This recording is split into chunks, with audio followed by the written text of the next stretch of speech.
My name is Dave, and I never thought I'd be the type of person to post something like this. But after what happened last week, I honestly don't know how else to process it. My family has always had this unspoken rule. My sister, Lily, gets whatever she wants, and I get told to understand or be grateful. It's been that way since we were kids, but I always told myself that once we were adults, things would even out. Turns out, I was wrong. Lily just turned 23. She's the youngest, and somehow, she's still treated like she's 12. My dad, Greg, has always had a soft spot for her, but not the normal kind. I'm talking about the kind where he bends over backwards for her, excuses every mistake, and expects everyone else to applaud her for breathing. I used to think he just wanted to protect her, but the older I get, the more it feels like he just doesn't care about me at all. For her birthday this year, he decided to take her on a weekend trip to the coast. I didn't even know about it until Lily casually mentioned it in a group chat. Dad said we'll be gone Friday through Sunday. Can you feed the cat while we're away? Like it was just assumed I'd be around to handle everything for them. No one asked if I was busy or if I wanted to come. What made it worse was that my dad had promised me months ago that we'd go camping together in the fall. Just the two of us, like old times. We hadn't done that since I was a teenager, and I was actually looking forward to it. But when I brought it up, he brushed me off. Dave, you're an adult, he said, laughing like it was ridiculous that I'd even mentioned it. You don't need a trip with your old man. Go do something with your friends. I remember just staring at him. It wasn't even the words that hurt. It was the way he said them, like I was stupid for expecting anything. He turned back to Lily right after, helping her pick out restaurants and showing her hotel photos on his phone. She didn't even look up. When the weekend came, I tried to keep busy. I fed their cat, watered the plants, took care of the mail. Typical stuff I always end up doing because Dave's responsible. When they came back, they were glowing. My dad wouldn't stop talking about how great the food was, how nice the weather had been, and how Lily had finally gotten a break after working so hard. For context, Lily works part-time at a boutique her friend owns. I work full-time and pay my own rent, but sure, she's the hard-working one. Then came the family dinner. My dad organized it to celebrate Lily properly, as if the trip wasn't enough. I went because my grandma would be there, and I didn't want her to think I was being difficult. The restaurant was one of those places with a fixed menu and prices that make your stomach drop before you even order. Everyone was dressed up, laughing, passing around gifts for Lily. I brought her something small, a framed photo from when we were kids, because she's always talking about how sentimental she is. When it was my turn to hand it over, she smiled politely, then set it aside without even unwrapping it. I told myself not to take it personally. Then Dad handed her a small box. Inside was a silver bracelet, clearly expensive. Lily gasped and hugged him, and everyone clapped. I smiled, trying to look normal, but then my dad said something that made my face go hot. See, Lil, you deserve nice things. Not like your brother here. He doesn't need that stuff, right, Dave? People laughed. Even Lily chuckled, looking embarrassed, but not enough to say anything. I just smiled, my jaw tight. Yeah, I guess not, I said quietly. I thought that would be the end of it, but he wasn't done. When the bill came, my dad cleared his throat and said, "All right, everyone, just pitch in for your part. Except Lily, of course. Birthday girl doesn't pay." He looked at me expectantly. I paid without saying a word. But when I saw the total, I realized I was basically covering not just my meal, but most of hers too. He'd ordered for her appetizers, dessert, drinks, and told the waiter to add it to Dave's tab. I felt something in me just shut down. I smiled, stood up, and said, "That's enough." My dad looked confused mid-laugh as I grabbed my jacket and walked out. I didn't yell. I didn't make a scene. I just walked out of that restaurant, my heart pounding, my hands shaking. When I got home that night, I thought maybe I was overreacting. Maybe I should have just swallowed it like always. But then, around midnight, my phone buzzed. It was a text from my dad. "Hey, don't forget to pay me back for Lily's gift. You were part of the dinner, so it's only fair." I just stared at it for a long time. Then I shook my head and set the phone down. I didn't reply, but that was before I found out what really happened with the birthday trip and what he used my money for while they were away. That's when things started to change. When I woke up the next morning, I still hadn't answered my dad's text. My first instinct was to delete it and move on, but something about the way he worded it kept echoing in my mind. It's only fair. Those 3 words, so casual, so typical of him, said everything about how he saw me. Not as his son, not as someone deserving of the same care or respect as Lily, but as a backup plan, a reliable wallet, a quiet helper, the one who picks up the pieces so he doesn't have to. I decided to go through my weekend as usual, though I couldn't shake off that heavy, sinking feeling. At work, I kept replaying that dinner in my head. How everyone had laughed, how Lily had smiled while I paid for her, how my dad had looked proud of himself. It wasn't even about the money anymore. It was about the complete lack of awareness, the way he could embarrass me publicly and still think I owed him something. By Tuesday, I'd had enough. I called my grandma. She was the only person in the family who didn't treat me like a background character. She picked up on the second ring. "David, I've been meaning to call you. How are you, sweetheart?" Her voice softened something in me. "I'm all right, Grandma. Just thinking about the dinner the other night." "Oh, yes," she said gently. "That was something. I noticed you left early. Are you okay, honey?" I hesitated. My grandma isn't one for gossip or taking sides, but she notices everything. "Yeah, just felt a bit out of place, I guess." She sighed, and for a moment, I heard the faint clink of a teacup. "You always get left out, David. I've seen it for years. I don't like the way your father talks to you sometimes. He should know better." That was the closest thing to criticism I'd ever heard her make about him. We talked for a while longer before she mentioned something that made my chest tighten. "I was surprised your father could afford that trip for Lily, though. He's been complaining about money for months. Said the business hasn't been doing well." I froze. My dad owns a small contracting business. He's been telling me for months that he couldn't help me out with anything. Not that I ever asked for much, because he was barely staying afloat. "Yeah," I said carefully. "He told me the same thing." "Well, it's just strange. A weekend like that must have cost quite a bit, especially with the hotel they stayed in." "Wait," I said, my voice sharpening. "What hotel?" "Oh, Lily mentioned it when she came by to drop something off yesterday. She said they stayed at the Harborstone Resort. You know, the one near the cliffs? The one your uncle wanted to take me to years ago." I knew exactly which one she meant.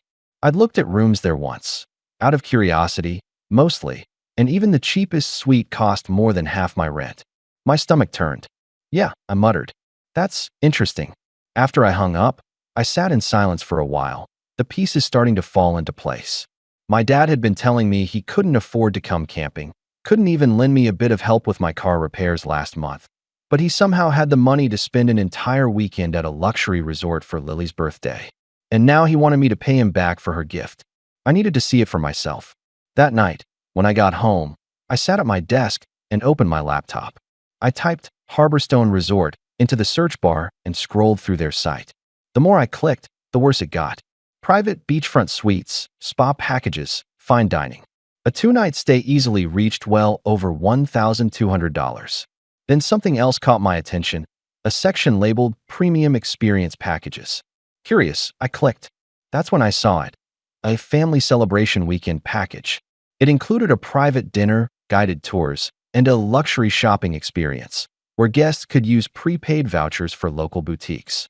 It didn't take a genius to figure out where Lily's new silver bracelet came from. The next day, while Lily was at work, I drove by my dad's house to drop off a few things he'd left at my place. His truck wasn't in the driveway, but her car was. I almost turned around, but curiosity won. I knocked, and after a few seconds, Lily opened the door, still in her pajamas, holding a mug of coffee. "Oh, Dave," she said, sounding surprised. "What are you doing here?" "Just dropping off Dad's stuff," I said, holding up a small box. "He left these in my car after the dinner." She nodded slowly, eyeing me. "You didn't answer his text." I smiled tightly. "Yeah, I saw it." Silence hung in the air for a moment before she said, "You're not mad, are you?" That question, so casual, so self-centered, made something twist in me. "Why would I be mad?" I asked. "Well," she said, tucking a strand of hair behind her ear, "you kind of left suddenly at dinner. Dad was worried you felt left out or something." "Felt left out?" I repeated. "You mean after he told me I didn't deserve nice things in front of everyone?" Her face flickered, but she recovered quickly. "You know how he is. He jokes around." "Yeah, always at my expense." She sighed. "Dave, he means well. You take things too seriously. He just wants everyone to have fun." I stared at her for a moment, then said, "Must have been fun at the Harborstone Resort." Her eyes widened. "How did you?" "Grandma mentioned it." I interrupted. You didn't think I'd find out? She started, then stopped. Look, it wasn't that expensive. Dad said he got a deal. Lily, I said quietly. He told me last month he couldn't afford to help with my car repairs. He told Grandma his business was barely breaking even. But he took you on a luxury vacation and bought you jewelry. And now he wants me to pay him back for it. Her expression hardened. You're making this sound worse than it is. It was my birthday, Dave. He wanted to do something nice for me. Right? I said, nodding slowly. And I'm just the one who pays the bill afterward. That seemed to strike a nerve. She crossed her arms, her voice turning sharp. Maybe you shouldn't make everything about you. Dad's done a lot for you over the years. Like what? I asked quietly. Her mouth opened, but no words came out. I turned to leave, and she called after me. You're being dramatic. I didn't answer. When I got home, I sat in my car for a long time, my hands gripping the steering wheel. Every memory of being brushed aside, every joke at my expense, every moment I'd been told to be the bigger person came flooding back. And now, I realized something that made my pulse quicken. My dad hadn't just ignored me. He'd used me. The next morning, I checked my bank account. The charge from the restaurant was still there, higher than I'd remembered. Then I noticed something odd. The receipt from that night had an extra line. Prepaid gift transaction. My card had been used not just for dinner, but for something else, something that definitely wasn't mine. That was when I decided to dig deeper. I logged into the shared account my dad had set up years ago, back when I worked for him during the summers. I hadn't touched it in ages, but I still had access. What I found made my stomach drop. There were multiple withdrawals made during the weekend of Lily's birthday trip, all labeled with my name. He'd used my old debit info from that shared account to cover part of the resort payment. He'd used my money without even asking. I sat there for a long time, staring at the screen. Then, slowly, I started to smile, not because it was funny, but because it was finally clear. This wasn't about favoritism anymore. It was about deceit. And for once, I wasn't going to let him get away with it. But I knew I had to be smart about it. Careful. Quiet. I didn't sleep much that night. Every time I closed my eyes, I saw the restaurant receipt, the resort name, and that text from my dad. The same sentence played over and over in my head. Don't forget to pay me back. It wasn't just about the money anymore. It was about every time I'd been dismissed, every moment I'd swallowed my pride because I didn't want to cause trouble, every joke at my expense that I'd laughed off because it was just how Dad is. I lay there staring at the ceiling, my mind going through every memory with him. All the small things I'd let slide that suddenly didn't feel small at all. I remembered being 12 and saving up for months to buy a bike, only for him to give it to Lily when hers broke. You're older, he'd said. You can wait for another one. I remembered being 16 when I got accepted into a summer program, and he told me I couldn't go because Lily would get lonely if you leave.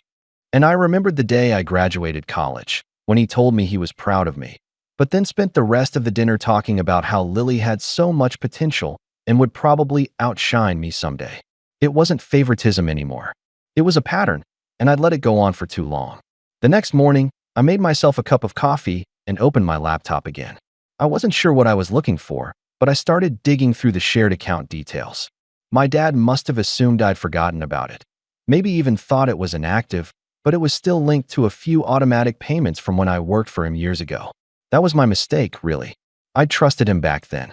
As I scrolled through the transactions, a pattern started to appear. Small withdrawals at first, $50 here, $100 there, all labeled vaguely as reimbursements.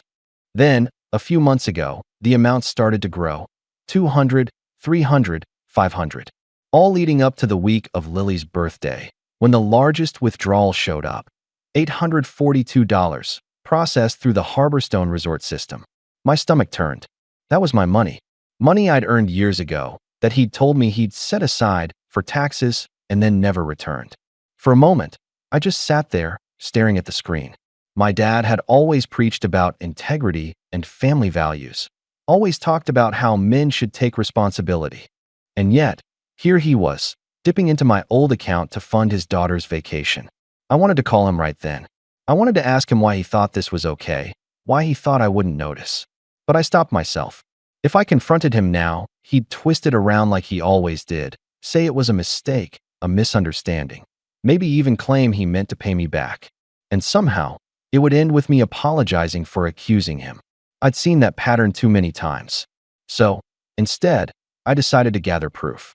I spent the next few days pulling up bank statements, printing transaction logs, and saving screenshots. I didn't even know what my end goal was yet. All I knew was that I needed to have everything in one place before I did anything. Then, on Friday evening, I got a call from Lily. "Hey," she said, her voice light, almost cheerful. "Dad and I are having dinner tomorrow at that new place by the pier. You should come." I almost laughed. The pier restaurant, the one with glass walls and ocean views, wasn't cheap either. Another celebration? I asked. "Well," she said, hesitating slightly. "Dad wanted to make up for the other night. He felt bad that things got awkward." "Awkward," I repeated. "That's one way to describe it." She laughed nervously. "Come on, Dave. He's trying, okay? Just don't bring up the money thing. Please." "Why would I?" I said calmly. "It's not like he took anything from me." There was a pause. "Right," she said quickly, and I could almost hear the tension in her voice. "So you'll come?" "Sure," I said. "I'll be there." I hung up, and for the first time in a while, I smiled. If they wanted another dinner, fine.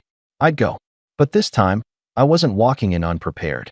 The next day, I spent the morning quietly organizing everything: receipts, screenshots, printed statements. I tucked them neatly into a folder and slid it into my bag. My plan wasn't to cause a scene, not yet, but I wanted that folder with me, just in case. When I arrived at the restaurant, they were already seated near the window, laughing about something. Lily was dressed in another new outfit, something expensive looking, no doubt a gift from Dad. He looked relaxed, his arm draped over the back of his chair, the picture of a man proud of his perfect family. "Dave," he said, smiling like nothing had happened. "Glad you could make it." I sat down, keeping my expression neutral. Wouldn't miss it. The waiter came over, took our orders, and left. For a few minutes, we talked about nothing in particular: work, the weather, the usual small talk. But under the surface, I could feel something simmering. "So," Dad said finally, leaning back in his chair, "I wanted to clear the air about last week. You left kind of suddenly." "Yeah," I said. "I wasn't feeling great." He nodded. "Understandable. I didn't mean to make you uncomfortable. I was just joking around. You know how I am." I looked at him. "Yeah, I do." He chuckled awkwardly, then continued. "Anyway, I figured we could all move past it. Family's what matters, right?" Lily smiled, giving me a look like she was hoping I'd play along. I almost did. But then I remembered the $842. "I agree," I said slowly. "Family should matter, especially honesty within it." My dad's smile faltered just slightly. "Of course." "Good," I said, leaning back. "Because I've been looking into something, and I'd love your input." Lily froze. My dad's expression shifted, just a hint of tension in his jaw. "What kind of something?" "Oh, just some financial stuff," I said casually. "I noticed there were a few withdrawals from our old shared account. Ones I didn't authorize." His hand tightened around his glass. "Really? That's odd. Probably a bank error." "Maybe," I said. "Though it's strange the withdrawals line up exactly with the dates you and Lily were at the Harborstone Resort." He didn't respond immediately. Lily's fork clinked against her plate. "I don't know what you're talking about," Dad said finally, his tone measured. "If something was charged to your name, it must have been a mistake. You know how these systems work." I smiled faintly. "Yeah, I'm sure it was just a coincidence." He gave me that look, the one I'd seen all my life. A mix of authority and quiet warning. The kind that said, "Drop it now." So I did. For now. We finished the meal with forced politeness. My dad talked about his business. Lily laughed at his jokes. But I noticed the way he kept glancing at me, the tightness around his mouth, the way his eyes flicked toward my bag whenever I shifted it. He knew, and he was worried. After dinner, as we were leaving, my dad clapped a hand on my shoulder. "We should talk soon," he said quietly. "Just you and me." "Sure," I said. "Whenever you're ready." As I walked away, I could feel both of them watching me. That night, my phone buzzed again. A message from him. "Don't dig into things you don't understand, Dave. You'll just make trouble for yourself." I read it twice. Then I saved it. Because now I knew for certain, this wasn't just carelessness. This was manipulation. And the more I thought about it, the more I realized something else. This had probably been going on for years. He'd always handled the finances when I worked for him. He'd always promised to set money aside for taxes or reimbursements. I'd trusted him. And now, I wondered how much he'd taken, not just this time, but before. I started digging deeper into old documents, old pay slips, even my tax filings. And as I pieced everything together, a clearer picture started to form. My dad hadn't just been using me for money recently. He'd been doing it for a long time, quietly, systematically, in ways I hadn't noticed. By the time I realized how deep it went, I wasn't just angry.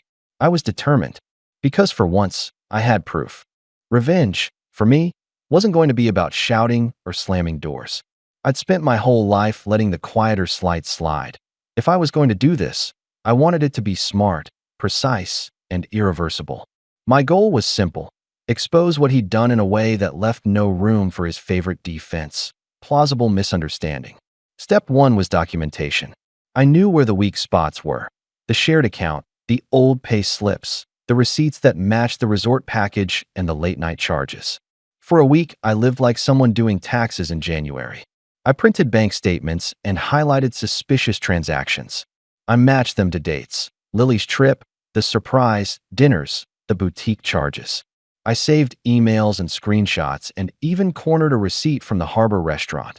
The manager, a sharp woman with a low tolerance for entitled customers, gave it to me after I explained I needed it for personal tax reasons. I recorded the text chain with my dad and saved every message he'd ever forwarded with that casual tone: "It's only fair. You don't need this. And that late night, don't dig into things." I kept copies on a flash drive I hid in my sock drawer like a character in a movie, and I put duplicates in the cloud. Step 2 was laundry listing allies. This isn't about piling everyone up to gang on one person. It was about building a circle that would make denial impossible. Grandma was the first obvious choice. She'd been quietly sympathetic from the start, and she had a moral weight in the family that even my dad respected. I didn't show her the folder yet. I tested the waters with small questions, casual, like, "Do you remember Dad ever taking payments or promising to pay me back?" And watched her face. She remembered details I didn't even think she would. She also admitted she suspected things for years, but never wanted to cause a family rift. That made her perfect. She wanted truth, not spectacle. Next was my cousin Marcus. He's a numbers guy, runs payroll for a small firm, and can instinctively spot shady transfers and accounting smoke and mirrors. I met him for coffee, half an hour of small talk, then dropped the file on the table. Marcus didn't gasp or get dramatic. He read, tilted his head, and said, "This is the kind of pattern that trips audits." Practical, unemotional, exactly who I needed. He agreed to look over everything with me and, crucially, to be available if I needed a second set of eyes in front of other people. Then Lily. I struggled with whether to talk to her. Part of me wanted to catch her in a lie and watch it unravel. Another part wanted her to understand what had been happening without me looking like the jealous older brother. In the end, I chose honesty. I went to her apartment with 2 coffees and the smaller pile of documents. Nothing that would be used in public, just enough to sit across from her and say, plainly, "Did you know Dad charged the Harbor Resort to my old account?" She blinked, then laughed in that high, nervous way people do when the rug is pulled out from under them. "No," she said. "Of course not. He paid for it. He told me he covered it." She sounded wounded, not angry, not defensive. That worried me more than a lie would have. Over an hour, I walked her through timestamps and screenshots. I kept my voice low and factual. She kept crossing and uncrossing her legs, and at one point said, "He told me you were fine with it. He said you always leave money in that account like a safety net." That was exactly what I feared, a narrative he'd built about my supposed complacency. "I wasn't fine," I said. "He used it without telling me. He used account info that was mine. That's theft." The word felt heavy between us. Lily's eyes filled with something like guilt, but also confusion. "What are you going to do?" she asked. I didn't tell her everything. I told her enough: that I'd shown Grandma, that Marcus had seen the numbers, and that I was planning to approach it carefully. I also told her why. Because if he'd taken from me, what else had he justified taking with that same family logic? Time, opportunities, trust. I wanted her to have the choice to stand with me or to stay in the bubble Dad had made for her. She promised she'd think about it and not tip him off. The next few days were a study in patience. I filed copies of everything with a local financial advisor, not to get legal action started yet, but to have a professional confirm what my gut said. The advisor went over the transfers, the recurring reimbursements, and the one glaring $842 charge. He raised an eyebrow, then told me in a quiet voice, "You have an open and shut case for a civil claim if you want it. And if this is part of a pattern, you can send a demand letter that will make most people sit up." He offered to draft language if I wanted it to be formal. I took the card and said I'd think about it. I'm not proud of this next part, but part of the plan required creating a scenario where my dad's pressure tactics wouldn't work.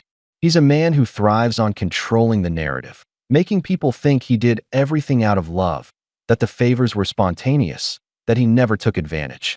So I decided to remove his ability to gaslight. I booked a venue for a family meeting under the pretense of sorting through Grandma's estate paperwork. It was neutral, clinical sounding, and Dad would show up without suspicion because it was just paperwork. I wanted everyone in the room who mattered: Grandma, Marcus, a few cousins, and Lily. I told her it was important. I watched the RSVPs come in, knowing the room would be full of family opinions and visible witnesses. At the same time, I quietly contacted the bank's fraud department. I didn't file a police report yet. I wanted the bank to start an internal review and freeze any recurring access to the old account. They asked questions, which I answered with calm, precise facts. I sent them printed transaction logs and digital copies. They were professional, which kept me steady. The bank rep said they'd put a temporary hold on the account and look for unauthorized transfers. I didn't expect immediate fireworks, but the seed was planted. On the day of the meeting, I woke early. The folders sat in my bag like a small, cold thing. My hands weren't shaking. Months of practice had taught me to steady them. I dressed in a plain shirt, nothing flashy. This wasn't about theatrics. It was about making facts do the talking. People trickled in. Cousins who always wear their judgment like jewelry.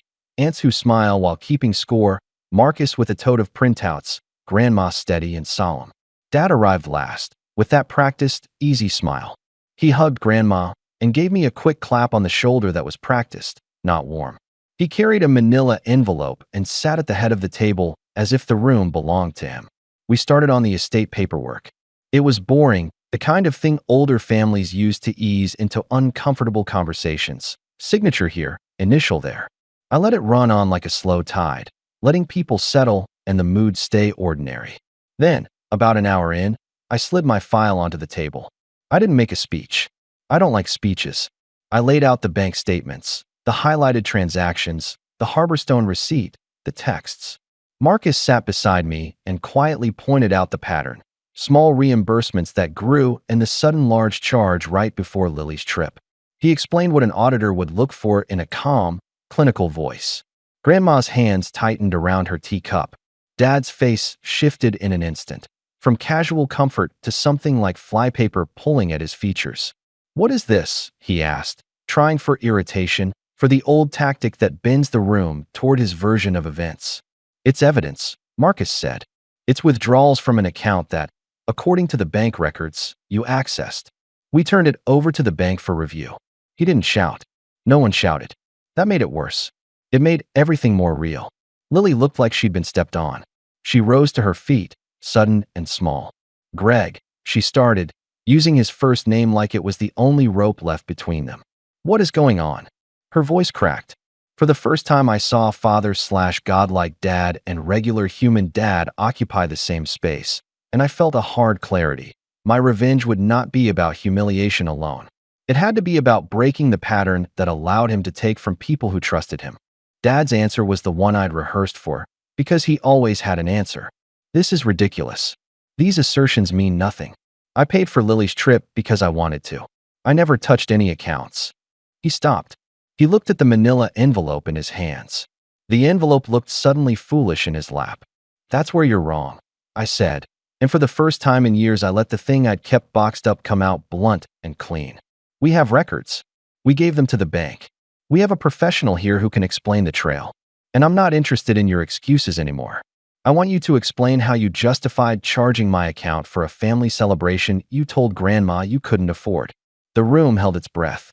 Dad's jaw worked. And then, deliberately, he smiled, that slow smile he saves for when he's weaving a narrative he believes will win.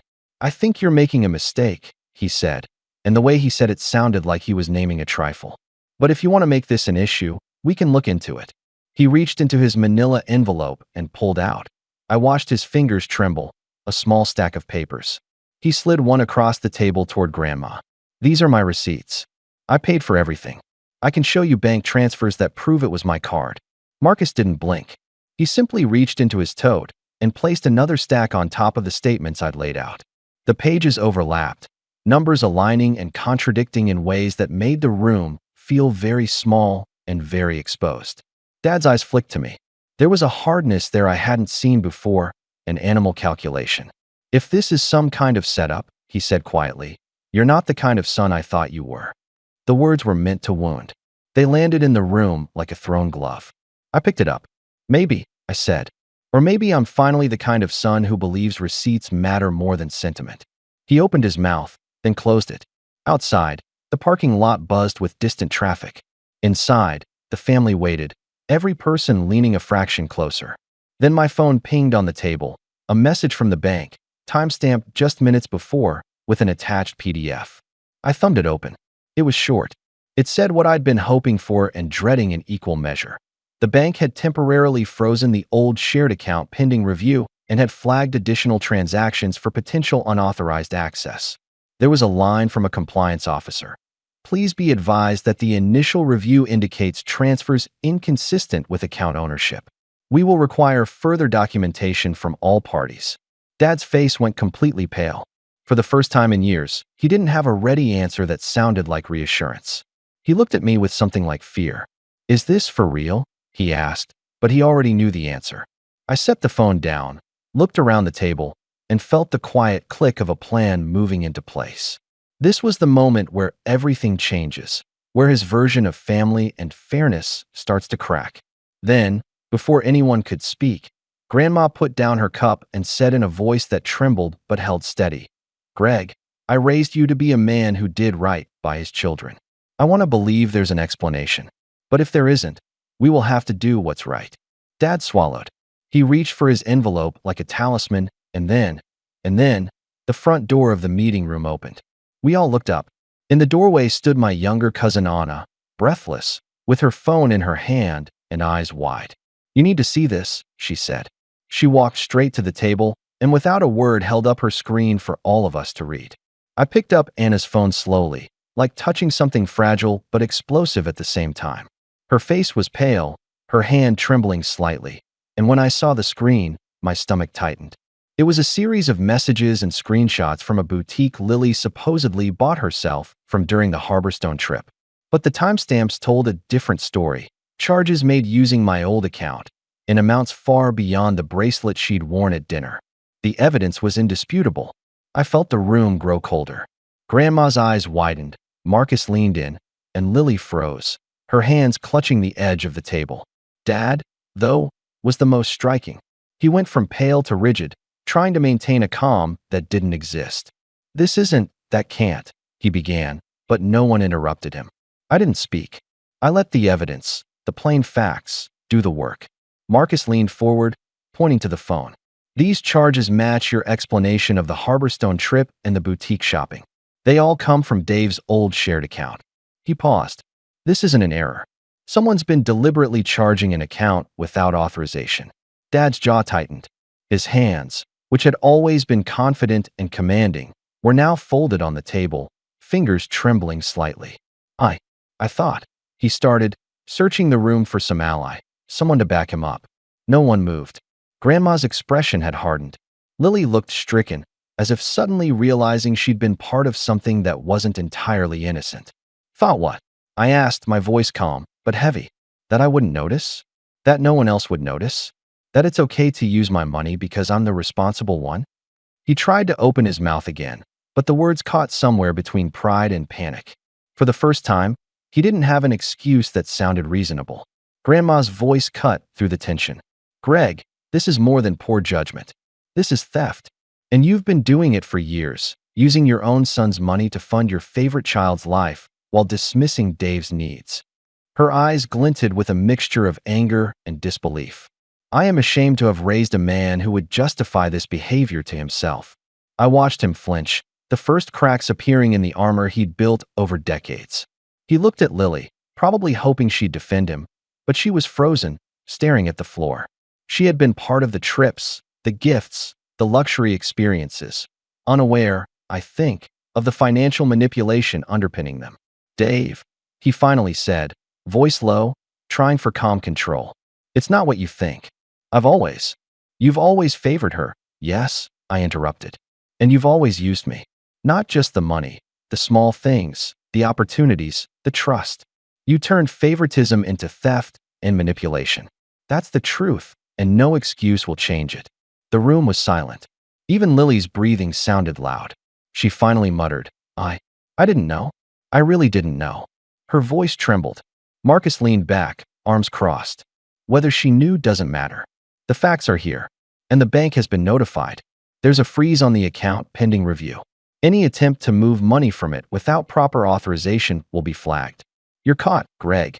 Dad's face went white, lips pressed together. His usual confidence, the charm he wielded in every family gathering, had evaporated.